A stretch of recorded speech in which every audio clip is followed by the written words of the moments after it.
ಶ್ರೀಕೃಷ್ಣಾಯ ನಮಃ. ಶ್ರೀ ಗುರುಭ್ಯೋ ನಮಃ. ವೈಕುಂಠ ಏಕಾದಶಿ ಹಾಗೂ ಮುಕ್ಕೋಟಿ ದ್ವಾದಶಿ ಇದರ ವೈಶಿಷ್ಟ್ಯ ಒಂದು ಅದ್ಭುತವಾದ ಮಹಿಮೆ ಇದರಲ್ಲಿದೆ. ಈ ಧನುರಾಶಿಯಲ್ಲಿ ಸೂರ್ಯದೇವರು ಸಂಚಾರವನ್ನು ಮಾಡುವಂತಹ ಕಾಲವೇ ಧನುರ್ಮಾಸ. ಈ ಧನುರ್ಮಾಸ ಅಂದರೆ ಬೇರೆ ಏನೂ ಅಲ್ಲ, ದೇವತೆಗಳ ಲೋಕದಲ್ಲಿ ಇದು ಪ್ರಾತಃ ಕಾಲ, ಅರುಣೋದಯ ಕಾಲ ಮುಗಿಯುವಂತಹ ಸಂದರ್ಭ ಇದು. ನಾವು ಆಷಾಢ ಮಾಸ ಶುಕ್ಲ ಪಕ್ಷದ ಏಕಾದಶಿ ದಿವಸದಿಂದ ನಾವು ಬರೋಣ.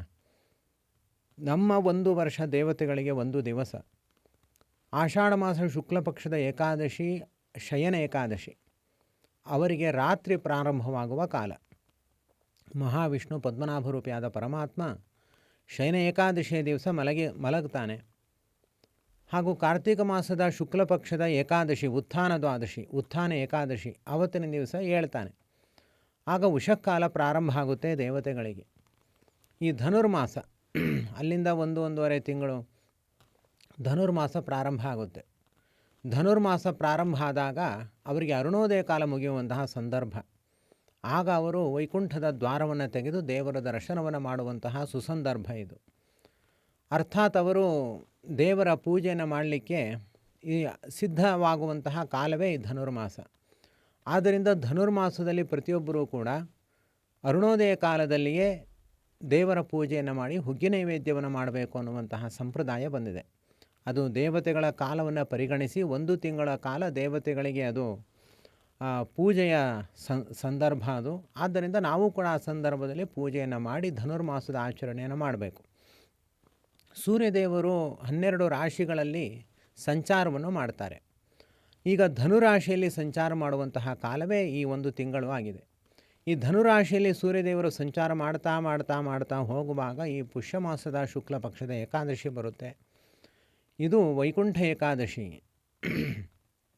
ಆ ಸೂರ್ಯದೇವರು ಸಂಚಾರ ಮಾಡುವಂತಹ ಸಂದರ್ಭದಲ್ಲಿ ಏಕಾದಶಿಯ ದಿವಸ ದೇವತೆಗಳಿಗೆ ಅದು ದೇವರ ದರ್ಶನ ಮಾಡುವಂತಹ ಉತ್ತರ ದ್ವಾರವನ್ನು ತೆಗೆಯುವಂತಹ ಒಂದು ಪರ್ವಕಾಲ ಆಗಿದೆ.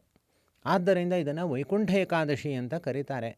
ಮುಕ್ಕೋಟಿ ದ್ವಾದಶಿ ಅಂದರೆ 3 ಕೋಟಿ ಏಕಾದಶಿ ಉಪವಾಸ ಮಾಡಿದ ಪುಣ್ಯ ದ್ವಾದಶಿಯ ದಿವಸ ಪಾರಣೆ ಮಾಡೋದರಿಂದ ಪ್ರಾಪ್ತವಾಗುತ್ತೆ. ಏಕಾದಶಿ ಉಪವಾಸವೂ ಬಹಳ ಮುಖ್ಯ, ದ್ವಾದಶಿ ತಿಥಿಯೂ ಕೂಡ ಅಷ್ಟೇ ಮುಖ್ಯ. ಆದ್ದರಿಂದ ಈ ಏಕಾದಶಿ ವ್ರತವನ್ನು ಅತ್ಯಂತ ಶ್ರದ್ಧೆಯಿಂದ ಆಚರಣೆ ಮಾಡಬೇಕು. ಕೃಷ್ಣದೇವರ ಕಾಲದಲ್ಲಿ ಇದಕ್ಕೆ ಮತ್ತೊಂದು ಕೃಷ್ಣದೇವರ ಅನುಗ್ರಹವೂ ಕೂಡ ಏಕಾದಶಿಗೆ ಪ್ರಾಪ್ತವಾಗಿದೆ. ನಂದಗೋಪ, ಶ್ರೀಕೃಷ್ಣನನ್ನು ಸಾಕಿದ ತಂದೆ ನಂದಗೋಪ, ಆತ ಇದೇ ಏಕಾದಶಿಯ ದಿವಸ ಯಮುನಾ ನದಿಗೆ ಸ್ನಾನಕ್ಕೆ ಹೋಗಿದ್ದ. ಅದೇನಾಗಿತ್ತು ಅಂದರೆ ದ್ವಾದಶಿ ಅಲ್ಪದ್ವಾದಶಿ ಇತ್ತು. ಅಲ್ಪದ್ವಾದಶಿ ಬೇಗ ದ್ವಾದಶಿ ಮುಗಿಯುವುದರ ಒಳಗಡೆ ಪಾರಣೆ ಆಗಬೇಕು. ಆದ್ದರಿಂದ ಬಹಳ ಬೇಗ ಸ್ನಾನ ಆಹ್ನಿಕಗಳನ್ನು ಮಾಡಬೇಕು. ಆದ್ದರಿಂದ ಅರುಣೋದಯಕ್ಕೂ ಮೊದಲು ಸ್ವಲ್ಪ ಸಮಯದ ಮೊದಲು ಯಮುನಾ ನದಿಯ ಸ್ನಾನವನ್ನು ಮಾಡಲಿಕ್ಕೆ ನಂದಗೋಪ ಹೋಗ್ತಾನೆ. ಆದರೆ ಅರುಣೋದಯಕ್ಕೂ ಮೊದಲು ಸ್ನಾನ ಮಾಡಲಿಕ್ಕೆ ಧರ್ಮಶಾಸ್ತ್ರಗಳ ವಿರೋಧ ಇದೆ. ಈ ವಿಷಯ ತಿಳಿದಿರುವಂತಹ ವರುಣದೇವರ ಅನುಚರರು ಸ್ನಾನಕ್ಕೆ ಆಗಮಿಸಿದ ನಂದಗೋಪನನ್ನು ಎಳೆದುಕೊಂಡು ವರುಣಲೋಕಕ್ಕೆ ಕರೆದುಕೊಂಡು ಹೋಗಿಬಿಡ್ತಾರೆ. ಇದು ರಾಕ್ಷಸರ ಕಾಲ, ನೀನ್ಯಾಕೆ ಸ್ನಾನಕ್ಕೆ ಬಂದಿ ಅಂತ. ಎಷ್ಟು ಹೊತ್ತಾದರೂ ಕೂಡ ನಂದಗೋಪ ಮನೆಗೆ ಬರೋದಿಲ್ಲ. ಎಲ್ಲ ಗೋಪಾಲಕರಿಗೆ ಗಾಬರಿ ಆಗುತ್ತೆ.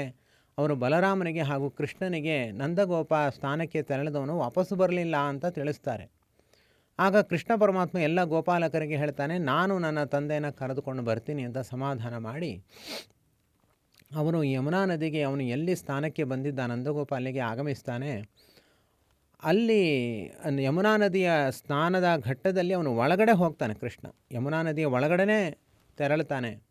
ಹಾಗೆ ತೆರಳಿ ವರುಣಲೋಕಕ್ಕೆ ತೆರಳುತ್ತಾನೆ. ವರುಣಲೋಕಕ್ಕೆ ಕೃಷ್ಣ ಪರಮಾತ್ಮ ಆಗಮಿಸಿದಾಗ ಅಲ್ಲಿರುವಂತಹ ವರುಣದೇವರು ಗಾಬರಿ ಆಗ್ತಾರೆ, ಭಯ ಆಗಿಬಿಡುತ್ತೆ ಕೃಷ್ಣದೇವರನ್ನು ನೋಡಿ. ಇನ್ನು ನಮಗೆ ಉಳಿಗಾಲ ಇಲ್ಲ ಅಂತ ಶರಣಾಗತನಾಗ್ತಾನೆ ವರುಣ. ಹಾಗೂ ಅತ್ಯಂತ ವೈಭವದಿಂದ ಸಕಲ ವಿಧವಾದ ಸ್ವಾಗತಗಳನ್ನು, ಉಪಚಾರಗಳನ್ನು, ಶ್ರದ್ಧಾಭಕ್ತಿಗಳನ್ನು ಮಾಡ್ತಾನೆ ಆ ವರುಣ. ಅಲ್ಲೇ ನಂದಗೋಪ ಕೂಡ ಇರ್ತಾನೆ. ಆ ವರುಣಲೋಕದ ವೈಭವವನ್ನು ನೋಡಿ ಆಶ್ಚರ್ಯ ಆಗಿರುತ್ತೆ ಆ ನಂದಗೋಪನಿಗೆ.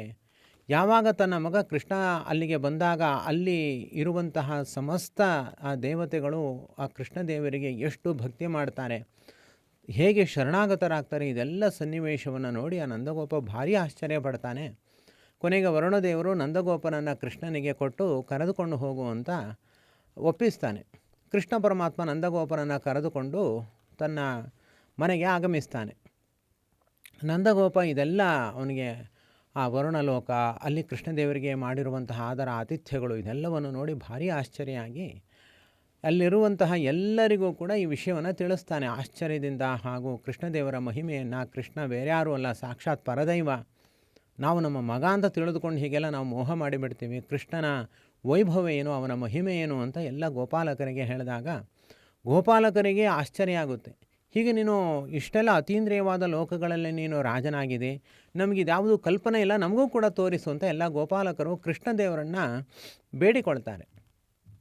ಕೃಷ್ಣದೇವರು ಆಗ ಬನ್ನಿ ಎಲ್ರಿಗೂ ಕೂಡ ನಾನು ತೋರಿಸ್ತೀನಿ, ನಿಮ್ಮ ವೈಕುಂಠವನ್ನೇ ತೋರಿಸ್ತೀನಿ ಬನ್ನಿ ಅಂತ ಪುನಃ ಯಮುನಾ ನದಿಯ ತೀರಕ್ಕೆ ಕರೆದುಕೊಂಡು ಬರ್ತಾನೆ.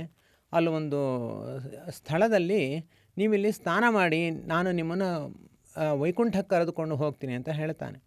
ಸ್ನಾನ ಮಾಡಿ ಅಲ್ಲಿ ಕಣ್ಣು ಮುಚ್ಚಿದಾಗ ಕೃಷ್ಣ ಪರಮಾತ್ಮ ಎಲ್ಲ ಗೋಪಾಲಕರಿಗೆ ವೈಕುಂಠ ದರ್ಶನವನ್ನು ಮಾಡಿಸ್ತಾನೆ. ಎಲ್ಲ ಗೋಪಾಲಕರು ವೈಕುಂಠದಲ್ಲಿ ಅಲ್ಲಿರುವಂತಹ ಪರದೈವನಾದ ಶ್ರೀಮನ್ನಾರಾಯಣ ದೇವರನ್ನು ನೋಡ್ತಾರೆ. ಆ ನಾರಾಯಣನೇ ಸಾಕ್ಷಾತ್ ಕೃಷ್ಣ ಅನ್ನುವಂತಹ ಅರಿವನ್ನು ಹೊಂದುತ್ತಾರೆ. ಆಶ್ಚರ್ಯ ಆಗುತ್ತೆ. ಅದು ಅನುಪಮವಾದದ್ದು, ಅಪ್ರಾಕೃತವಾದದ್ದು ವೈಕುಂಠ ಲೋಕ.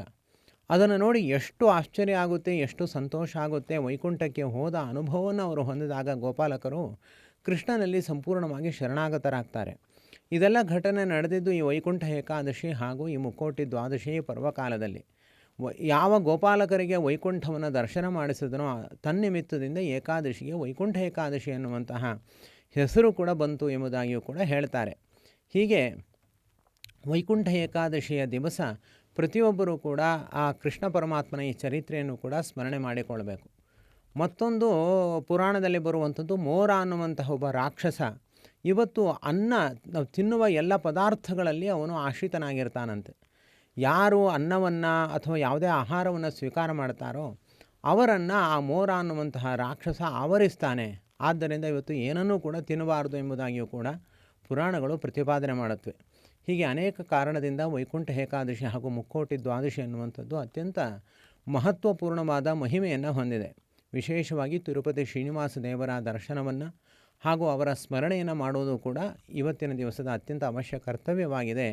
ಇಂತಹ ಶ್ರೇಷ್ಠವಾದ ವೈಕುಂಠ ಏಕಾದಶಿ ಹಾಗೂ ಮುಕ್ಕೋಟಿ ದ್ವಾದಶಿಗಳ ವ್ರತವನ್ನು ಶ್ರದ್ಧಾ ಭಕ್ತಿಗಳಿಂದ ಅನುಷ್ಠಾನ ಮಾಡಿ ಅಲ್ಲಿರುವಂತಹ ಸ್ವಾಮಿಯ ಅನುಗ್ರಹವನ್ನು ನಾವು ಪಡೆದುಕೊಳ್ಳೋಣ.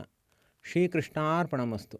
ಯಸ್ಸರ್ವಗುಣಸಂಪೂರ್ಣಃ ಸರ್ವದೋಷ ವಿವರ್ಜಿತಃ ಪ್ರೀಯತಾಂ ಪ್ರೀತೇವಾಲಂ ವಿಷ್ಣುರ್ಮೇ ಪರಮಃ ಸುಹೃತು.